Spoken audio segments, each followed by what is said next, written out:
ನಮಸ್ತೆ, ಎಸ್ ಸರ್ಕಾರ್ ನ್ಯೂಸ್ ವಾಹಿನಿಗೆ ಸ್ವಾಗತ. ಧರ್ಮಸ್ಥಳದ ಬಗ್ಗೆ ಅಪಪ್ರಚಾರ ವಿಚಾರ ಹಿನ್ನೆಲೆಯಲ್ಲಿ ಧಾರವಾಡದ ನವಲಗುಂದದಲ್ಲಿ ಸಚಿವ ಸಂತೋಷ್ ಲಾಡ್ ಪ್ರತಿಕ್ರಿಯೆ ಕೊಟ್ಟಿದ್ದಾರೆ. ಸಂಪೂರ್ಣ ಎಸ್ಐಟಿ ತನಿಖೆ ಆದ್ಮೇಲೆ ಸತ್ಯಾಸತ್ಯತೆ ಗೊತ್ತಾಗುತ್ತೆ. ಇಂಟರ್ವಲ್ ಅಲ್ಲಿ ಹೇಳ್ತಾನೋ, ಇನ್ಸ್ಟಾಲ್ಮೆಂಟ್ ನಲ್ಲಿ ಹೇಳ್ತಾನೋ ಅದೆಲ್ಲ ಗೊತ್ತಾಗುತ್ತೆ. ಸಂಬಂಧಪಟ್ಟ ಇಲಾಖೆ ಸಚಿವರು ಸಾರ್ವಜನಿಕವಾಗಿ ಮುಂದೆ ಅದ್ರ ಬಗ್ಗೆ ಹೇಳಲೇಬೇಕು. ಬಿಜೆಪಿ ಇದನ್ನು ರಾಜಕೀಯವಾಗಿ ಉಪಯೋಗಿಸಿಕೊಳ್ಳಲು ಹೊರಟಿದ್ದಾರೆ. ಎಸ್ಐಟಿ ತನಿಖೆ ಆಗಬೇಕು ಅನ್ನೋದು ಅವರು ಸ್ವಾಗತ ಮಾಡಿದ್ರು. ಅದಾದ ಮೇಲೆ ಕೋರ್ಟ್ ಹೇಳಿದ ಮೇಲೆ ನಾವು ತನಿಖೆ ಆರಂಭ ಮಾಡಿದ್ವಿ. ಅವನು ಹೇಳಿದ್ದನ್ನೆಲ್ಲ ನಾವು ತೋಡೋದಕ್ಕೆ ಆರಂಭಿಸಿದ್ವಿ. 2 ವಾರ 3 ವಾರ ಆದ್ಮೇಲೆ ಹೆಣಗಳು ಸಿಕ್ಕಿಲ್ಲ.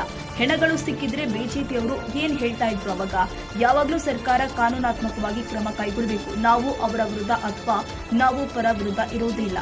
ಕಾನೂನು ಏನು ಹೇಳುತ್ತೆ ಅದನ್ನ ಮಾಡಬೇಕು. ಈಗಾಗಲೇ ಸಿಎಂ ಹಾಗೂ ಗೃಹ ಸಚಿವರು ಸದನದಲ್ಲಿ ಉತ್ತರ ಕೊಟ್ಟಿದ್ದಾರೆ. ಇದನ್ನ ಸಿಕ್ಕಿದ್ರೆ ಬಿಜೆಪಿ ಏನ್ ಹೇಳ್ತಿದ್ರು ನೋಡ್ರಿ, ಪ್ರಜಾಪ್ರಭುತ್ವ ವ್ಯವಸ್ಥೆಯಲ್ಲಿ ಯಾವಾಗಲೂ ಸರ್ಕಾರ ಕಾನೂನಾತ್ಮಕವಾಗಿ ಕ್ರಮ ತಗೋಬೇಕು. ಇಲ್ಲಿ ಏನು ನಾವು ಅವ್ರ ವಿರುದ್ಧ ಇದ್ದೀವಿ, ಅವ್ರೇನೋ ನಾವು ಪರ ವಿರುದ್ಧ ಅಂತಕ್ಕಂಥಲ್ಲ, ಕಾನೂನು ಕ್ರಮವಾಗಿ ಮಾಡಬೇಕು. ಅದಕ್ಕೆ ಮುಖ್ಯಮಂತ್ರಿಗಳು ಪರಮೇಶ್ವರ್ ಸಾಹೇಬರು ಉತ್ತರವನ್ನು ಸದನಕ್ಕೆ ಕೊಟ್ಟಿದ್ದಾರೆ. ಇದು ಮೀರಿ ಇವರು ರಾಜಕೀಯವಾಗಿ ಹೋಗ್ಬೇಕಂತಂದ್ರೆ ಮತ್ತೆ ನೀವು ಯಾಕೆ ಸ್ವಾಗತ ಯಾಕೆ ಮಾಡಬೇಕು?